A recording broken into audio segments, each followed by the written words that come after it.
In this video, I'm taking a look at a C3i issue that I have, number 13.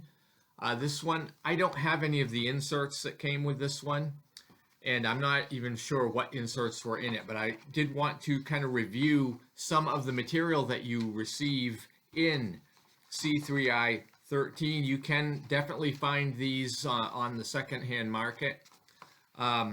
This first article is called How to Rob the French of a Victory, Austrian Survival in Triumph and Glory. So Triumph and Glory is an older GMT game. I believe it's a Richard Berg design, and it has 4 or 5 Napoleonic battles in it. I have that game, and it had another edition that came out specifically on Borodino. And I don't play this very much anymore, mainly because if I'm playing a Napoleonic battle like this, I'm probably going to do it with my library of Napoleonic battles from OSG. I have the entire collection of those, I believe. But this gives you some information on how to play the Austrians pretty much in the Battle of Rob. It does have a subheading on French strengths and weaknesses. It has a subheading on Austrian strengths and weaknesses, but then it goes into the survival tips for the Austrians in this game, particularly zeroing in on some of the Austrian advantages that they maybe need to take advantage of. There's another article called Player's Notes on Drive on Cherbourg, Analysis of June 6, D-Day 1944. So June 6 was a smaller game on D-Day that GMT had put out quite a few years ago. Not to be confused with the Battle for Normandy, which is a lot bigger monster type game. But this goes through the American tactics and German tactics that can be used, so either player might be interested. And, June 6 is a very good game. I don't have it in my collection anymore, but I've played it, and I know it's available on the secondhand market for sure at probably a reasonable price. It's a decent game. There is also Player's Notes on Paths of Glory.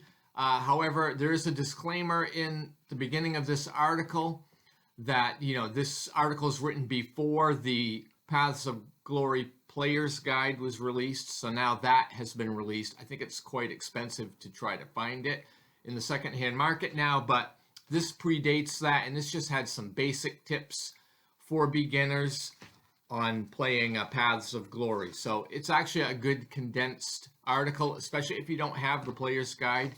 You can get this for some strategy tips. There's also an article called Experten on the Luftwaffe, Part 1, which deals with the rise of the Luftwaffe and 8th Air Force games. What this basically is doing is giving some overview of some of the historical pilots, like Adolf Galland is the first one mentioned in here, Josef Priller, and a number of other pilots that would have been in this game. I think there are at least probably 20 pilots here maybe, and gives you some historical background and how they relate into this game. So you might find that interesting if you play Rise of the Luftwaffe or 8th Air Force. Also, there's an article, Trading in Your Hornets for Falcons. This is converting Hornet Leader into Falcon Leader. So if you're a Hornet Leader player, you might be able to use this article to generate, to expand your gameplay into the F-18 Hornet, into the Falcon. Also, there's another article here, The Problem with Gustav. This is a variant for the BF-109 Gustav in Down in Flames. Those are not games that I have or play, so your mileage may vary on that, but that is covered in this issue number 13. There's an excellent article in here, which is, I believe, the cover article, It comes in on page 26, but it's by Mark Herman, called Capital Offense, the Eastern Theater of Operations in For the People.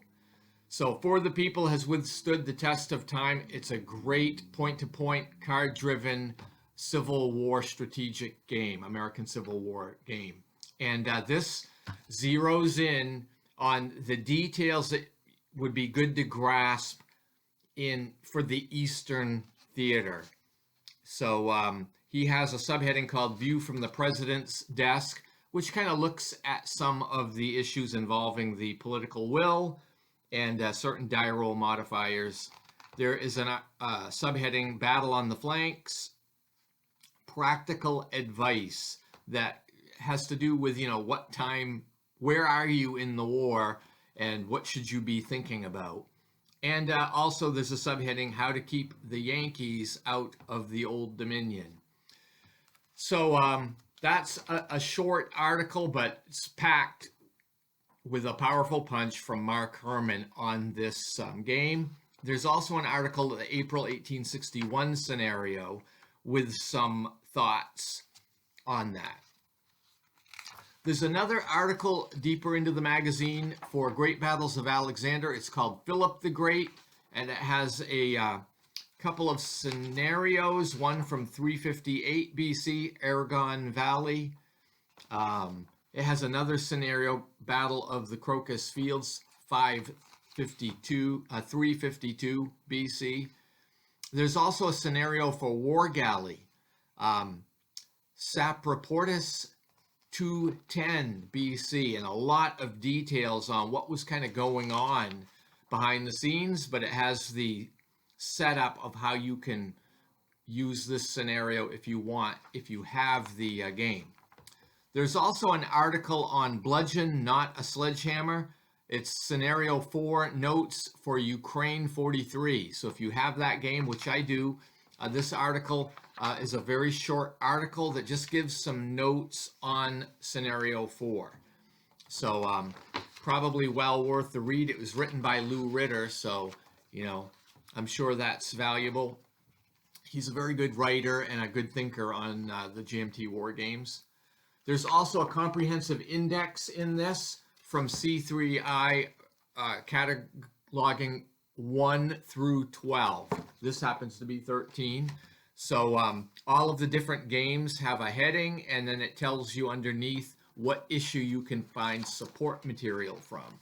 Because that's probably obsolete in this era now with, Board Game Geek and Consim World and GMT's own website. But it's still in this, if you like looking things up the old-fashioned way. So that is a look at C3i number 13 with the series article on For the People. So thank you for watching this video. I hope you enjoyed it, and I hope you have a great day.